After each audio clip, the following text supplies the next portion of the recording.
Liebe Zuschauerinnen und Ladies and gentlemen, welcome in the European Press Club. Hopefully this will be the last time in a virtual format, and we will talk today about questions that are considerable for Europe. And we have Mrs. Puttrich, the Minister for European Affairs. I'm thankful that she will say some words and therefore make my job then easier.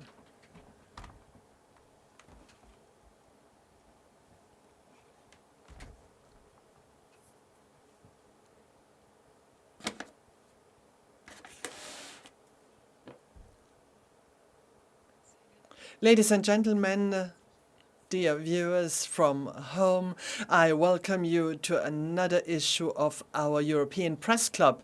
We are talking about the geostrategic situation in the European Union. Only some weeks ago, the European Council was discussing the challenges in the geopolitical field, and in this case, especially in the relationship with Russia. How can we tackle with Russia, with a government where our relationships are at a very low point right now?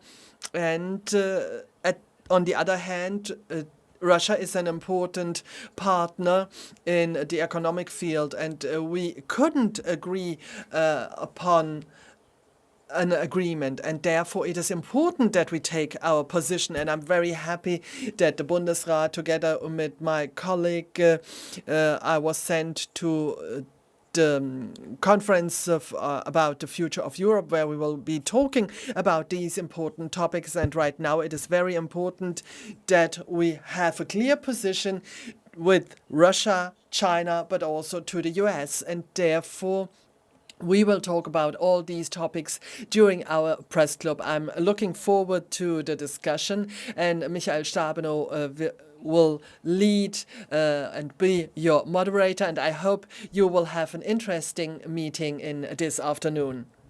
Thank you very much, Mrs. Puttrich. You see, these are challenges that can't be detached from other questions that are anyhow occupying us, and therefore we have the global problem of the climate change, and the European Commission has presented a lot of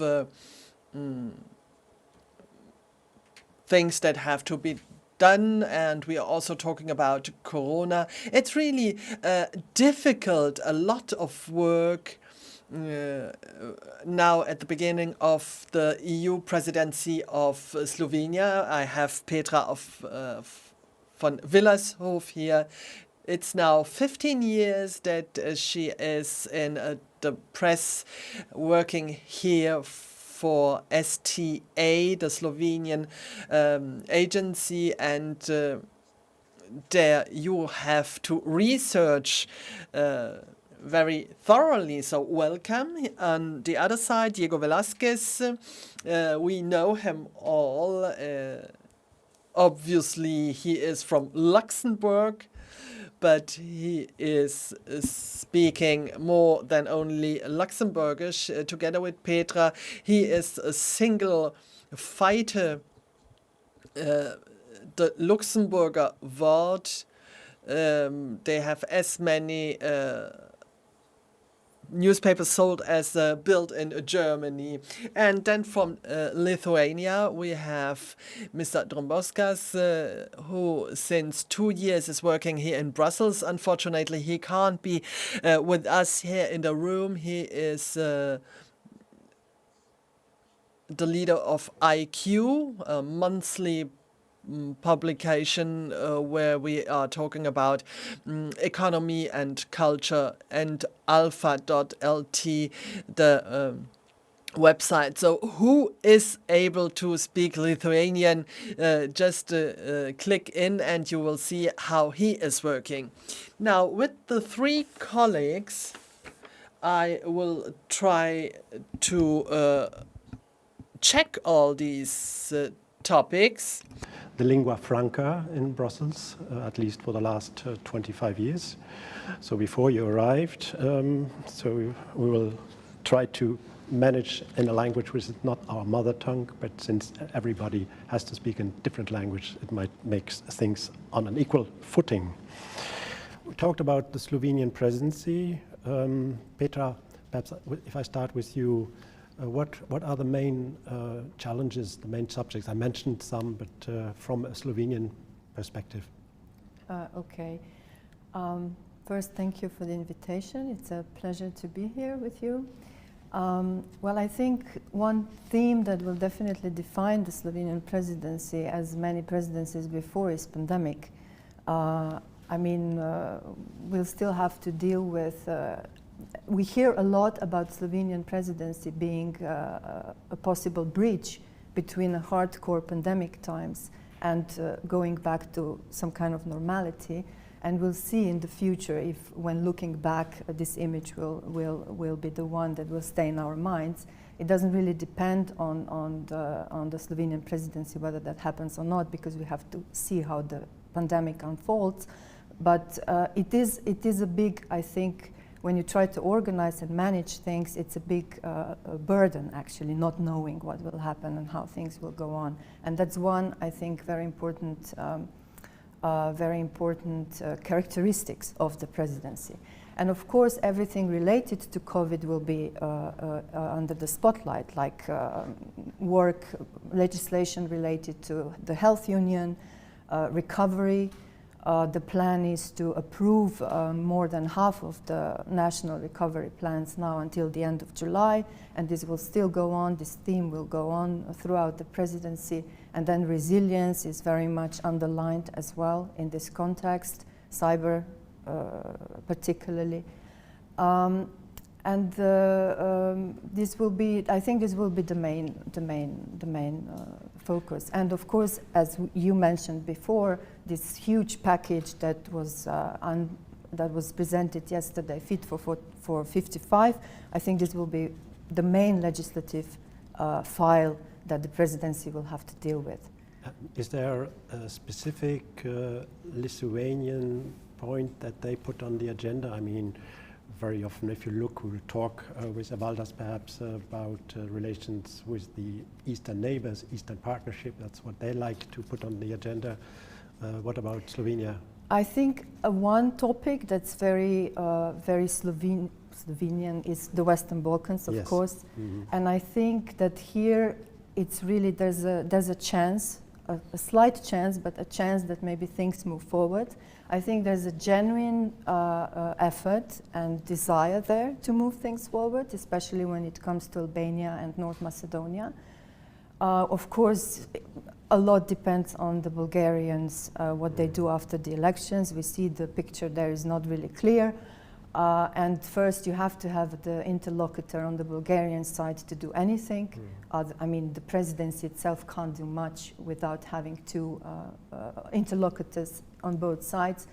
I hope they will, I mean, there's a genuine desire to move things, and there's also a slight chance to move things. And the idea is to get some kind of breakthrough in September, so then the summit in October could be held in a very relaxed, constructive atmosphere, because as we know from the past, the summits are not enlargement summits. Yes. Not at summits like that, big enlargement decisions are not taken. Yeah. But at least we have an example where a member state tries to push a point which is at its heart. Yes, yes. But of course, generally speaking, and I think Prime Minister Janša has also said that presidency is about building bridges, and that's I think interesting against also the background. There has been quite some criticism on the part of other member states, also in the European Parliament, on what is happening in Slovenia with relation to media freedom, Also the issue of the European Public Prosecutor's Office, where you need judges, but Slovenia is lagging behind and putting this into difficulties. Now, I think that, Diego, you went to Slovenia. There's always a traditional presidency trip, which fortunately took place, although for the last two presidencies, because of the pandemic, it wasn't possible. And you remember we talked about it before, how difficult it is for journalists to work under these conditions because you lack the direct personal contact, which is very crucial for our job. But Diego, you went there, and what was your impression? Was this issue raised, and how did the government officials react, and Prime Minister, to the criticism? Yes, it was raised, and that's quite interesting because usually, I mean, the opening of a presidency is a very ceremonial act where basically nothing can go wrong. I mean, the Commission comes to visit the member state in which the presidency side, and everyone congratulates each other for being so pro-European and so motivated. But here there was an open fight where even Ursula von der Leyen, who usually, I mean, she's not a woman of strong words and of strong criticism, but even she criticized Janša next to him for his attitude towards the press. And I think there are two elements here which are quite interesting. If you look at how governments and how the attitude towards problematic governments has evolved in the last years, because I've been in Brussels for 6 years, and a lot of problematic governments have had presidencies in that time. I mean, we had Malta, we had Romania, we had Bulgaria, Croatia to some extent, Austria at that time when they had the presidency, it was, and the coalition partner was the FPÖ from the far right, but they always kept low key and tried to keep like the official opening of the presidency and the presidency as general as something very quiet and focusing on the European issues.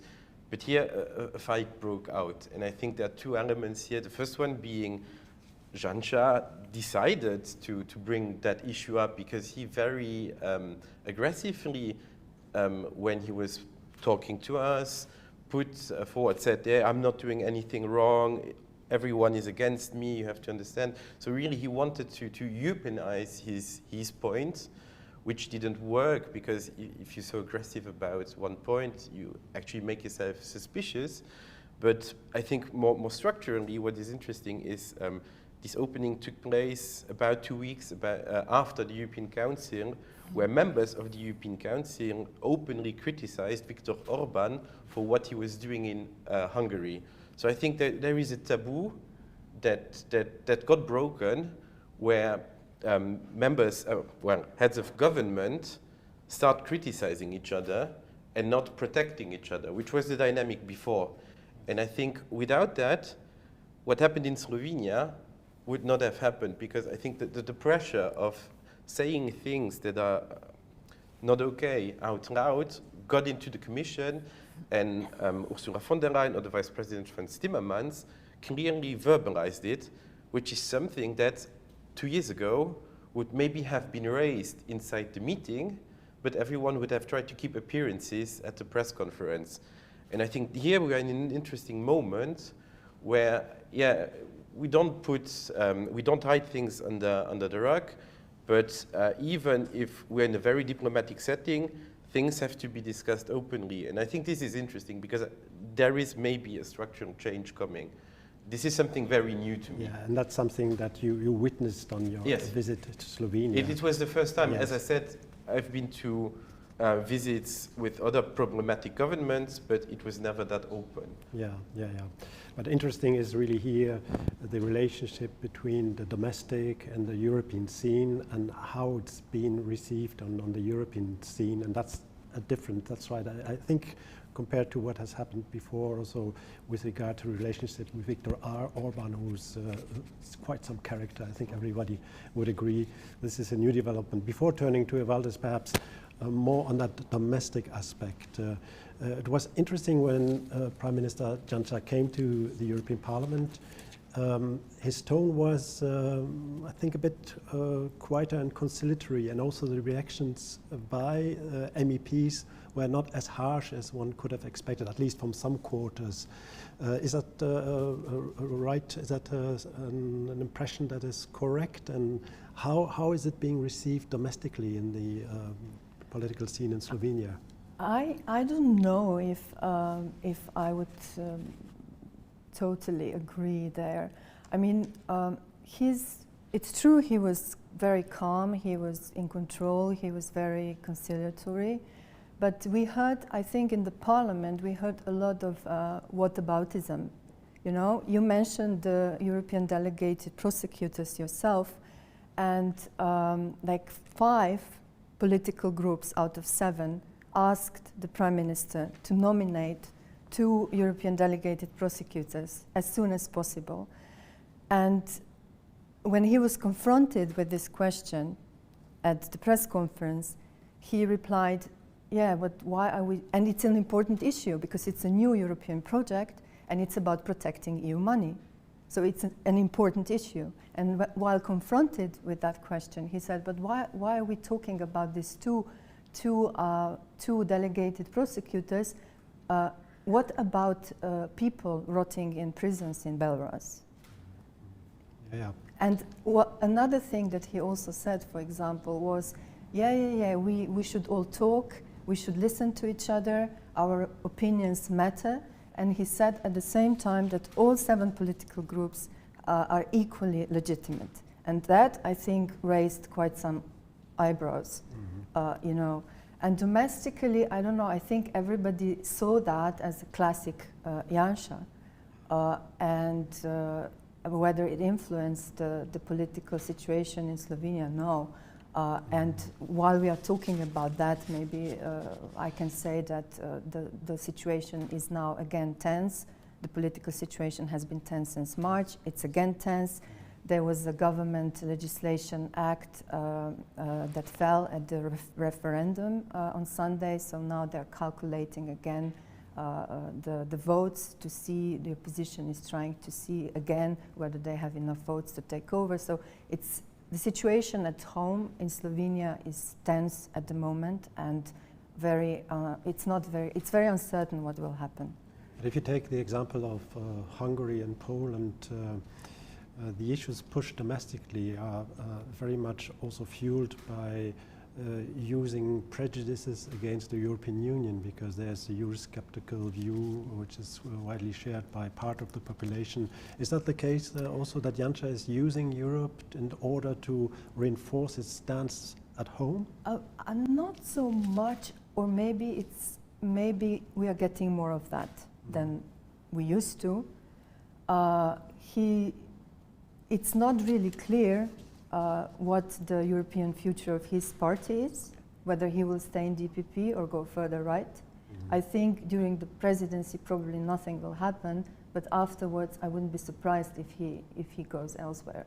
So, I mean, to answer your question, you know, we are moving in that direction, definitely. Okay. Perhaps I turn now to Evaldas, if you can hear me. Lithuania is also a country which has undergone quite some change over the past years, also the elections. Now, looking from your perspective to what we've just discussed, how do you assess the situation also with regard to the basic fundamental principles that are enshrined in the European Union? And Lithuania, of course, being a neighboring country, at least has a very large neighbor, which is not too far, Russia. Probably these issues must be very much at heart of Lithuanian people. Well, thank you for the invitation. Really sorry that I was not able to attend live, but yes, we also in Vilnius have big changes. More not about government, it's more about the president. And now we have like 3 main topics in this summer. It's first one is illegal migrants from Belarus. The second one is the fight between Prime Minister and President. Well, between government and the President. And one of the examples was the last council when President supported Orban, while Foreign Minister declared that he is against his policy regarding LGBT. So, and the third one topic is forest, of course. There's the fourth wave, which is coming now. So this is our summer news. what we can see in Lithuania in summer. Yeah. I'm just like 4 hours ago was Lithuania in Vilnius. I spent almost 3 weeks there. It was first time in 2 years when I came back home. So it was very intensive vacations. But anyway, I discussed with people, we talked with friends and so on, just to see how people react. And, you know, all agree that Lithuania now living the best years in their history. A lot of money, a lot of support from Europe and so on. But the tendency, which is coming sometimes from political establishment. For example, now is very popular NGO, or how could you can call the people who call themselves family defenders. Like family, they say that they are defending family values. And it means that they are against this European view at LGBT and so on. So, well, it's summer, of course. A lot of people with applications, but still, I saw the trends in society. Okay, yes, thank you for that assessment. We'll return to the issue of Belarus in a minute, but when we talked by phone 2 days ago, Evaldas, you told me that the weather had been unusually hot in Lithuania, really experienced nearly Mediterranean summer, which for the Baltic region is quite unusual. And while we here in Brussels today experience horrible weather conditions, and there have been floodings in parts of this country, Belgium, the Benelux countries, Germany, and to extent that we haven't witnessed. I mean, I cannot remember it being that bad. So from that point of view, the Commission couldn't have wished for anything else and better, in inverted comma, than these conditions to really pinpoint the issue of climate change. Now, yesterday there was this press conference, and I think there's another thing that I've never seen. Have you seen that? 7 commissioners attending a press conference? I mean, how on earth, how do you manage? How can you work, and how can they cope with it, with the wish to deliver an important message? Fit for 55, I mean, you can discuss whether this is a wise slogan. At least we know what it's about. You have to cut down CO2 emissions by 55% over the next 10 or 9 years. And there's a huge package that has been presented, which will hurt people's purse, but also will, if adopted, change its behavior. But do you think, perhaps I'll start with Diego again, do you think that these proposals are realistic? I mean, they have to be passed, adopted by the member states, 27. The European Parliament has the co-decision right on many of the issues.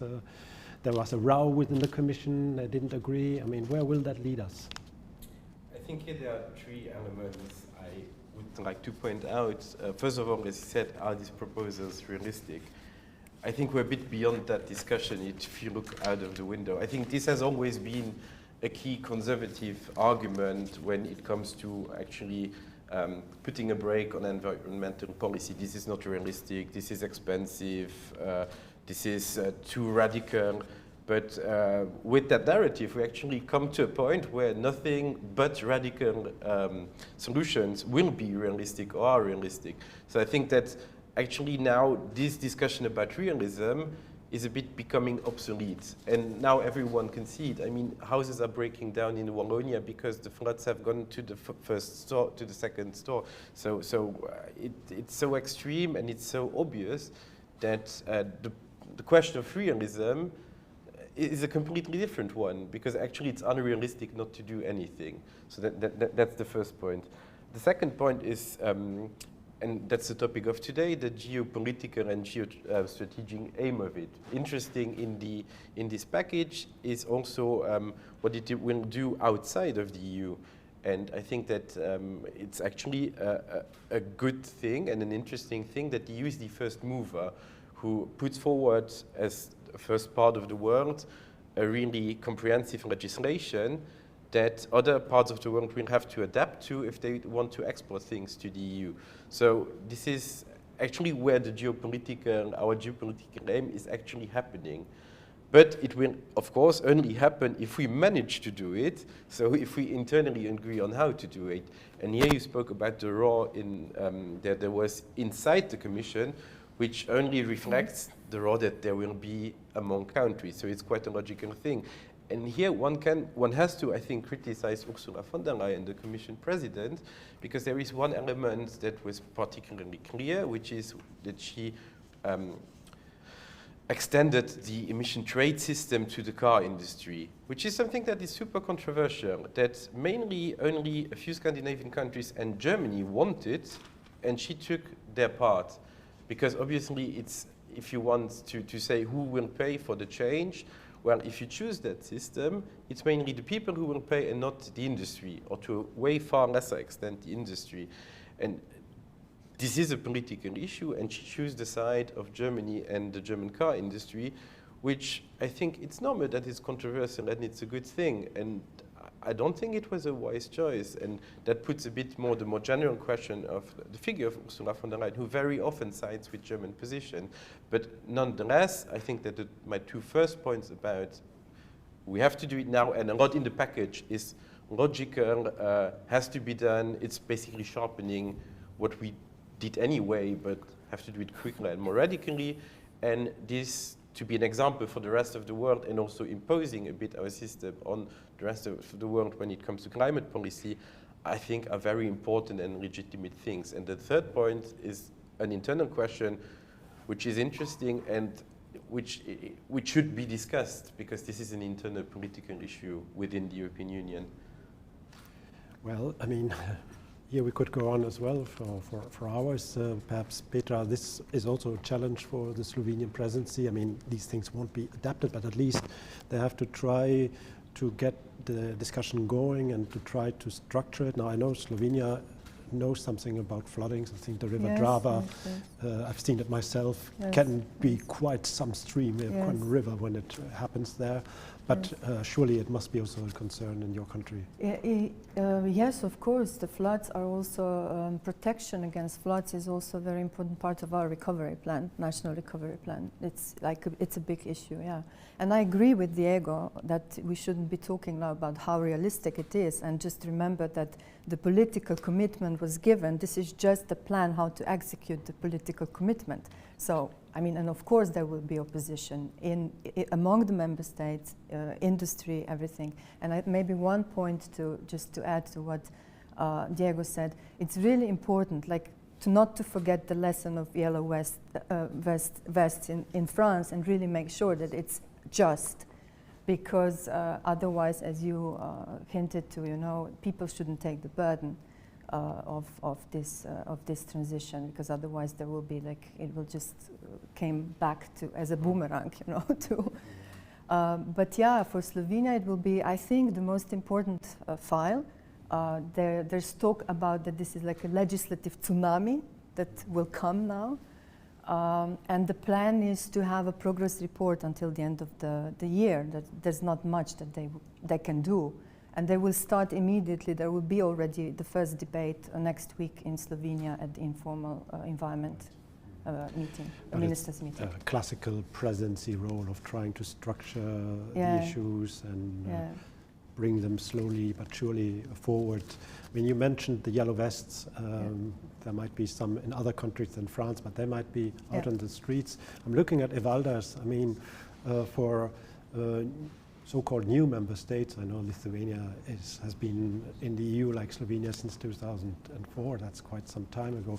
But when it comes to climate change, seen from a country where you're still in the middle of really trying to develop and catch up economically speaking, isn't that also seen as an extra burden where people will ask, why should we pay for it? We are anyway in a more delicate position than wealthy member states like Luxembourg, France, Germany. In some sense, yes, you're right.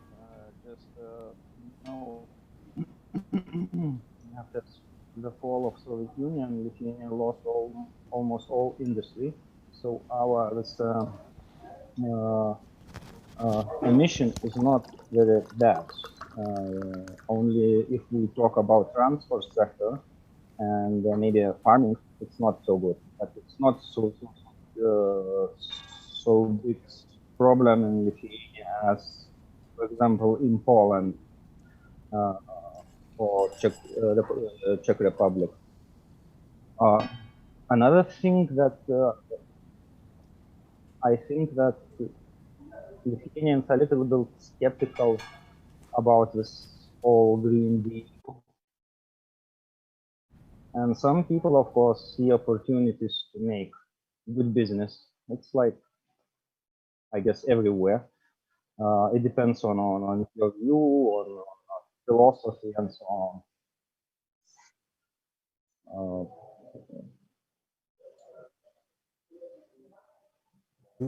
That's quite clear, seen from your position. Poland, of course, I think will be a major challenge or major actor with regard to the issue of climate change, a country that still relies heavily on coal. Diego mentioned the global perspective and dimension.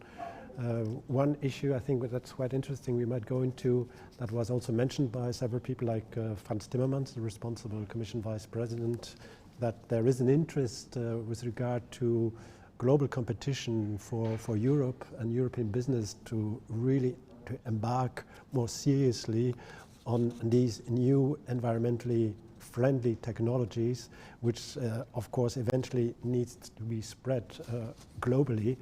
If you look at solar panels, for instance, the Chinese first weren't interested, and all of a sudden they became the major player. So this economic aspect, is that something that you think might have some impact in the discussion? Perhaps I'm looking at you because you're looking at me.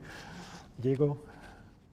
Yes, of course, and it's a major shift in how we will see the economy and how the economy works. But then again, I think that the European Union is actually in a rather comfortable position, because we're a very, if there's one thing we are, a lot of things we're not, but we're a rather wealthy union with a big market. So of course, if you introduce change or even radical change in our market, well, other markets will have to follow, and that's what we call the Brussels effect. I mean, what European votes gets adopted in China at some point, because you don't want to produce things in 6 different ways. So I think there's really an external dimension to it, which is quite interesting, and which is also quite important, and also which is a good motivator, because I mean, there's always this very classical industry complaining, we have to change, this will be expensive, this will cost jobs. Well, actually, if you're the first mover, and everyone will have to move anyway at some point, and that's the one thing we agree on. I mean, there's a huge political and economic consensus on that we have to do something about climate change. So maybe it's not a bad idea to adapt your economy to that, knowing that everyone will have to follow at some point. And if you set the rules first, well, the others will adapt. And if you set the rules first as such a big economic union, well, you're actually in a comfortable position. So I think Timmermans has a case, and Gentiloni as well, the Commissioner for Economical Affairs. So I think that's part of the narrative. On the other hand, what problematic with that narrative, and that was rather clear yesterday, is that it was presented as a very technocratic and economical endeavor. But yeah, it's way more than that. I mean, we're literally drawing today. I mean, Belgium is on the water, half of Belgium. So I think that there's also another case to be made that gets lost into that discussion, and that should appeal not only to the industry or to the economical sector, but to everyone, that okay, this is the challenge for a common generation. And if you have kids, think about the world they will have to live in. And I think this part of the narrative was missing yesterday. For my taste, it was way too technocratic. And if you're playing that on the technocratic level, I think, yeah, you're in the domain, in the terrain of the opponents. The reality is actually on your side. Do you agree with that assessment, that it was too technocratic, that the message wasn't really conveyed in a proper way? Petra? I'm not sure. I don't think it's very technocratic. I mean, of course, there are a lot of numbers and figures and everything, but it's very political, the whole thing. And the messages, I don't know. I mean, I think they were also quite political. I mean, the idea of this mechanism of border adjustment, carbon border, I don't even remember the name. Yeah, yeah. You know, it's a very political thing. But that's, I think I thought about it, what you just said, the first mover argument is something, a positive message, an incentive to impose duties on other countries which produce products and want to sell them, which are being produced on the basis of well, polluting technologies is not something that's been seen as in a more negative way and can stir up tensions. Isn't that strange? I mean, you've got a positive aspect. I think that's quite clear, and we have examples of also European companies that are really doing very well on environmentally friendly technologies. But here, this is something which might, we'll see that also in the conference, which will take place later this year in Glasgow, the huge climate conference, where everybody's at the table and where we will see how this message will be received. Perhaps I'm looking at Evaldas. We could go on climate change, but another topic that... Add some few... You want to add something? Yes, please, go ahead. So first, regarding business and this Green Deal,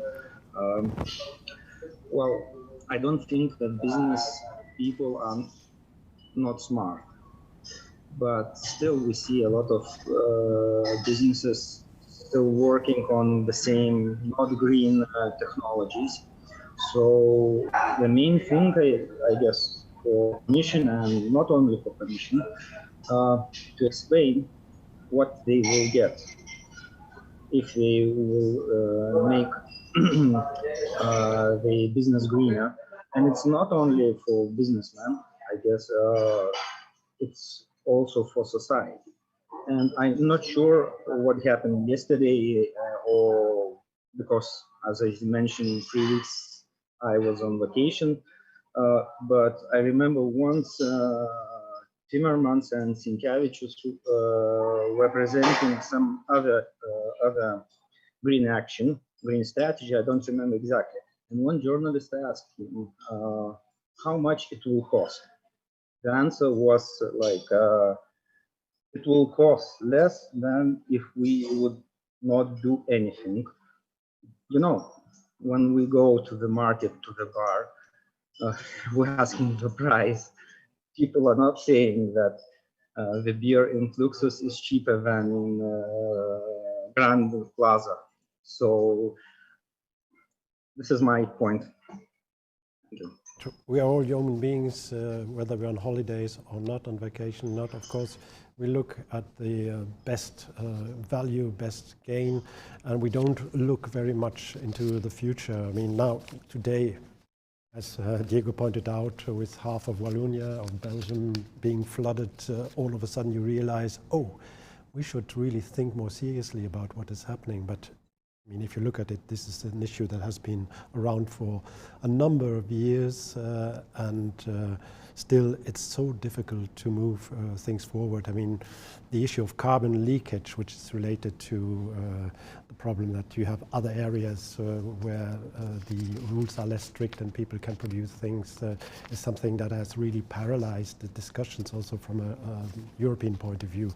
Anyway, very, very exciting subject, which will, I think, take up a lot of time in discussions, but also for us. And I think next to the corona pandemic, it's probably one of the most pressing issues that we have to try to deal with as citizens.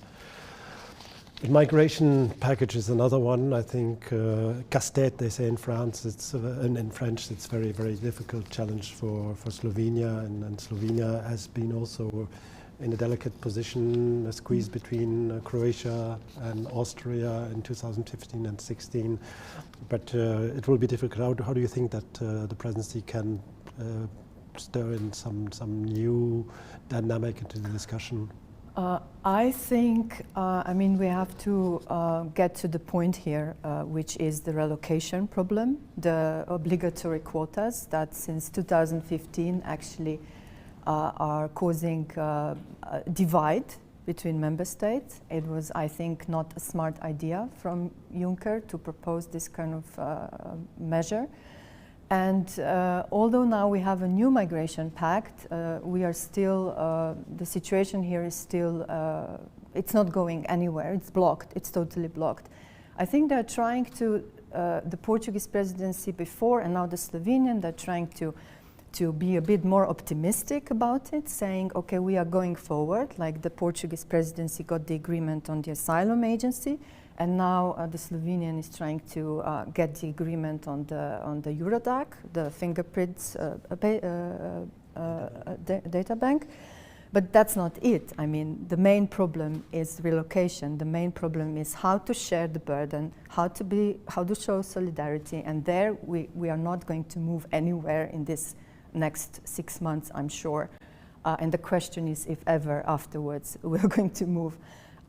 So the migration pact, yeah, I mean, it's, I think, blocked. And there's an external dimension as well, that a lot is being talked about that, but I also don't really see any tangible, any real moves there either. So Jean Asselborn, the Luxembourg Foreign Affairs Minister, who's also responsible for migration issues, he will have to talk a lot and try to wake up some of his colleagues, but he has tried that in the past and things haven't really changed a lot. Yeah, but he's quite interesting in that sense that he's one of the very few, well, he's the only one who's at the same time foreign minister and migration minister, so you see it in a more open way than other people around the table. I have to say I don't really agree with Petra on this one, because if we say quotas were problematic and didn't work, well, then the Commission proposed now a similar system without quotas, and it doesn't work either. No, I don't agree. I think you still have quotas. Yeah. There are many stages leading to the quota, but at the end, the relocation is still obligatory. You have many steps to that point, but at the end, we're still there, and member states know that. That's why they refused to accept it. And I think it was a bad idea because it didn't take into account sensitivities in the East. Because those countries, you know, I understand their position in a way, because, you know, why would we, these people don't want to go there, it's clear. So I have some understanding for the position of those countries, and Juncker clearly, totally ignored those sensitivities in those countries. But yeah, I know you don't agree. No, but I don't agree on that, but in a more general term, because here I wouldn't just point out at Central and Eastern Europeans, because well, Austria was one of the biggest opponents. Yeah, the position of France has always been very ambiguous. The position of Spain as well. So I don't see necessarily an East-West divide. I see a more general divide that the European Union has no clue about what doing with migration next to being a fortress. On that we all agree. But on what else are we doing with migration, which is a phenomenon that exists, you have to deal with. On that, we have no clue. and because we have no clue, and some discussions are a taboo now, because now openly speaking about relocation is a taboo, although voilà, we can discuss if that way is the only solution, but at least it's a proposed solution. We make us very vulnerable at the outside. And you've seen that with Turkey. We can talk a lot about the visit of Charles Michel and von der Leyen to Turkey, but you can't ignore the fact that we have to be nice to Erdogan because we're afraid of the refugees that might come to Turkey. That's just a reality, and not speaking about it is putting a taboo on something that is very, very, very obvious. And I think, that's a result. Our weak position there is a result of our unwillingness to be anything else besides a fortress. Yeah, I mean, we won't solve this issue here, unfortunately. It would be nice to have an Italian colleague, perhaps, to give his view on this issue, which might be different again. We also have the reports on what's happening in Libya now with human rights abuses with regard to refugees. So there's this external dimension. In Lithuania, Evaldas, over the past, there has been an influx of migrants, mainly from Iraq, via Belarus. So what does that mean? All of a sudden, Lithuania is confronted with this issue, and more globally speaking, what does it mean with regard to the relations to Belarus and, of course, to Russia, your big neighbor? Yes, for example, in last 24 hours, 57 illegal migrants came to Lithuania. Okay, if we compare with 2014, 2015 migration crisis, it seems not very, very big numbers, but still Lithuania is very small. And another main point that it is like policy of Belarusian regime, according to Lithuanian officials.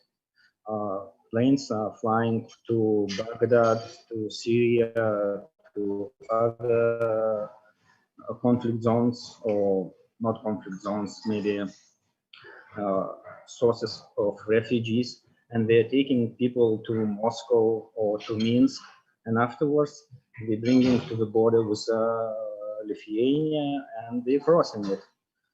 So, as I mentioned before, it is now the topic number one. Our foreign minister today went to Baghdad to talk about how to solve this crisis with Iraqi government. I guess yesterday he was in Turkey. At the same time, we're building the castle, European castle. So we're building the wall. Maybe not as Trump did, but or dream to do it.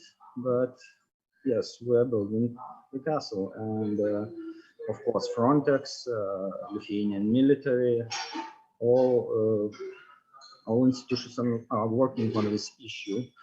Just it's more than 600 kilometers of border, and forests, no walls, so it's kind of complicated to stop this migration, which we call hybrid attack from the Belarusian side.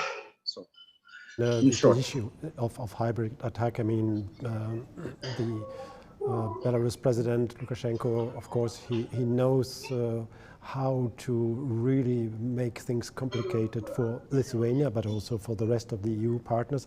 But you mentioned also that the planes went via Russia, so and the influence of Russia when it comes to hybrid war.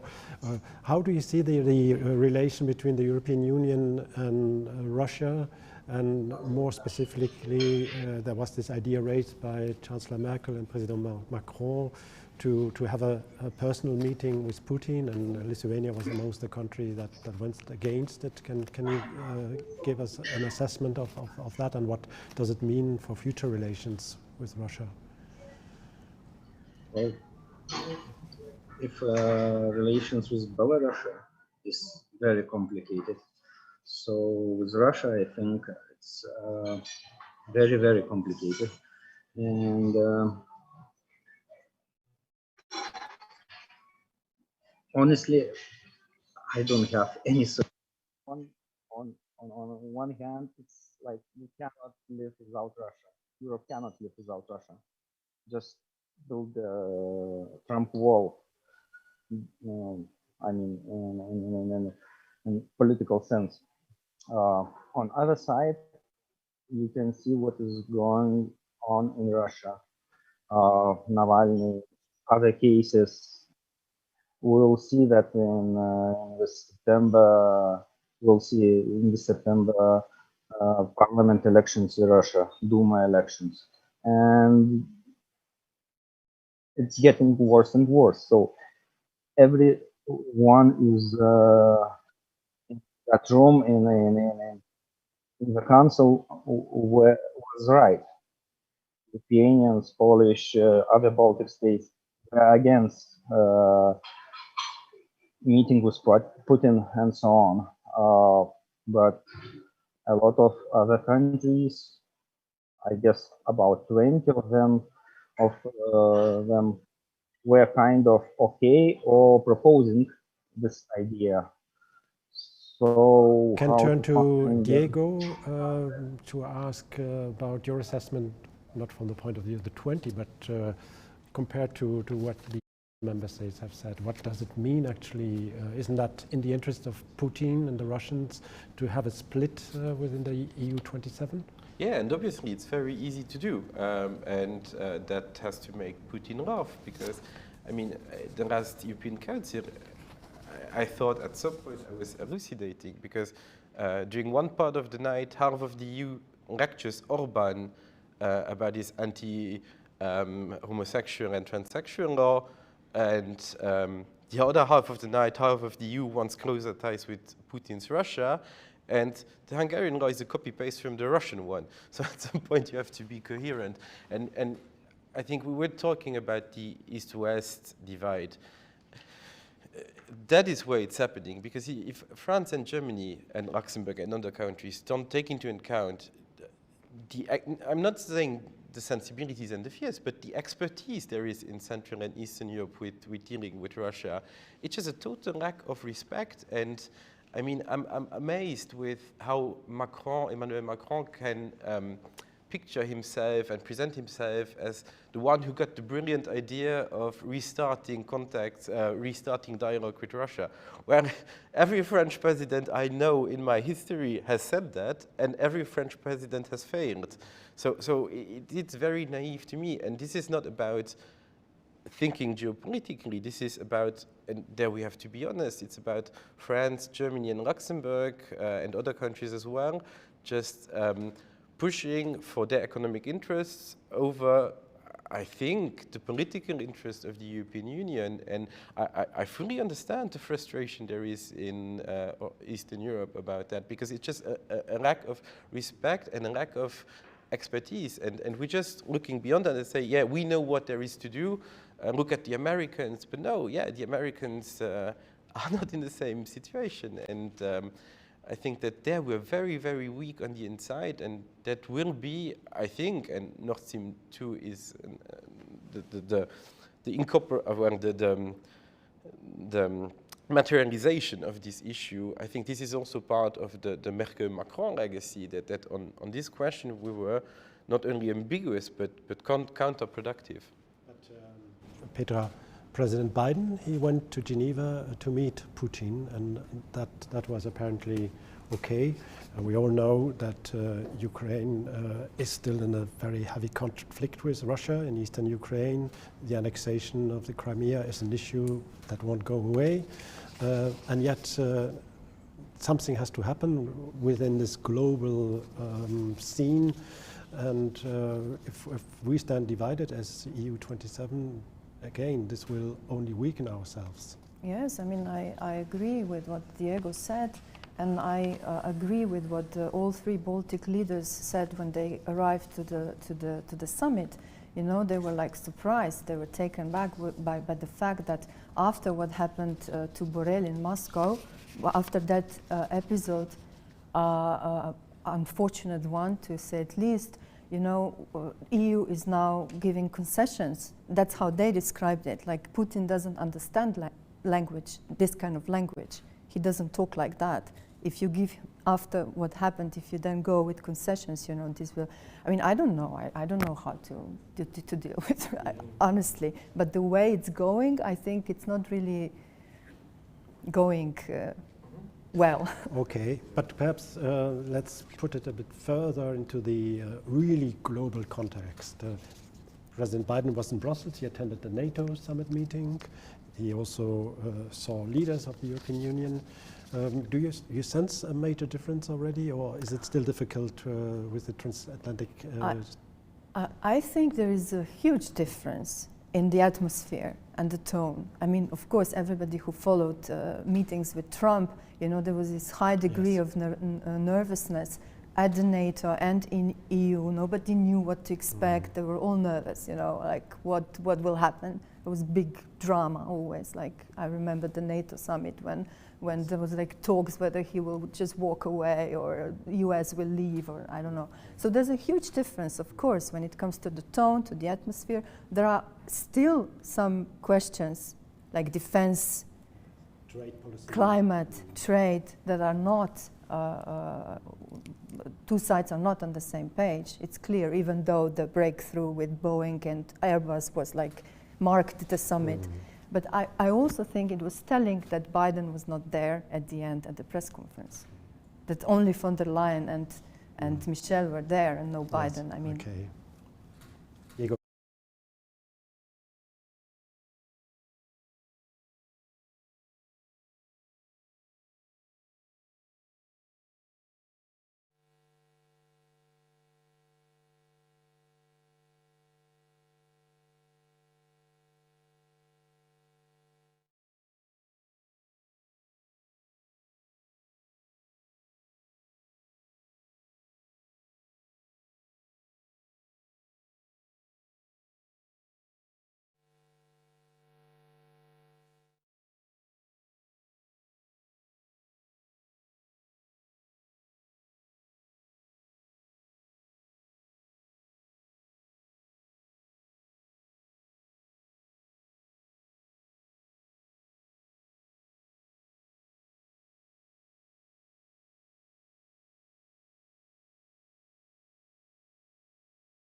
There as well, the impact of the new American administration will be followed very, very closely. And as far as we can see, it seems to have a positive impact as well. I'm looking on my watch. I have a question relating to the military EU training mission in Mozambique, but I think it won't be very easy for us to reply what it means from a French perspective. That's perhaps for the next time. I will turn now, because it's nearly 2 o'clock, into my mother tongue. Ich werde jetzt noch einige Sätze. So I will say a few sentences in German, and I know that most people sitting on the floor here will understand this. Thank you very much. Thank you, Evaldas in Lithuania. Enjoy your stay. Petra, thank you for coming. Diego, likewise, and I would like to thank you all in front of your screens for tuning in, for listening, and I would like to conclude by looking back through the last 3 decades.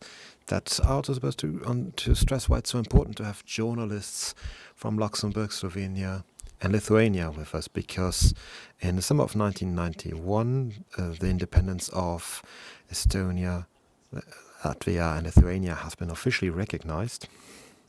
Today they are all EU member states, and in June 1991, I was working for Frankfurt Allgemeine here in Brussels. There was a EU summit under Luxemburgish presidency, and there were a lot of tensions with Yugoslavia at the time. And one of the delegations, one of the predecessors of Jean Asselborn, Social Democrats foreign minister in Luxembourg at the time, traveled to Slovenia overnight and to Croatia with the goal to calm the tensions and to help forward the process of democratization and to strengthen European values, which was a very difficult project at the time.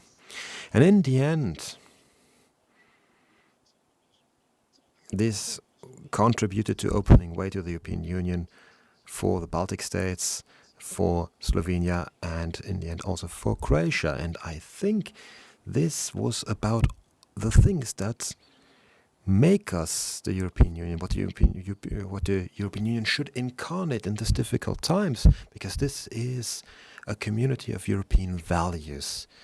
And with those concluding words, I would like to wish you all a delightful summer break, and I'm looking forward to seeing you again next time. Goodbye.